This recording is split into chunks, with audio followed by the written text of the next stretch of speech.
Isang pinag-iinalaang pogo ang ni-raid ng mga otoridad sa Silang Cavite. 29 na foreign nationals ang naaresto.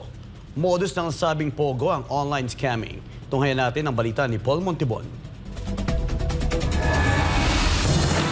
Arestado ang nasa 29 na foreign nationals kasunod ng isinagawang raid sa isang pogo sa Silang Cavite nitong Miyerkules, January 15, 2025. Susi ng operasyon ang sumbong ng may-ari ng isang resort sa Silang Cavite kung saan nag-ooperate di umano ang isang guerrilla-type pogo at dito na aresto ang 29 na foreign nationals kasama na ang 6 na galing sa Myanmar at 22 naman mula sa mainland China. Ayon sa impormasyon, nag-regroup o bumuo ng bagong grupo ang naturang pogo at kasalukuyang nasa Puerto Princesa ang ibang operasyon nito na hindi mahabol ng mga operatiba. Patuloy naman nila ang investigasyon dito. Katuwang sa operasyon ang makinatawan ng PNP CIDG Calabarzon, Regional Field Unit, Bureau of Immigration, Fugitive Search Unit, Cavite Police Provincial Office at Presidential Anti-Organized Crime Commission. Agad namang inisyuhan ng mission order ng Bureau of Immigration ang mga dayuhan. Enero ng taong kasalukuyan nang muling humingi ng ultimatum ang PAOK para sa tuluyang pagsawata ng pogo sa bansa.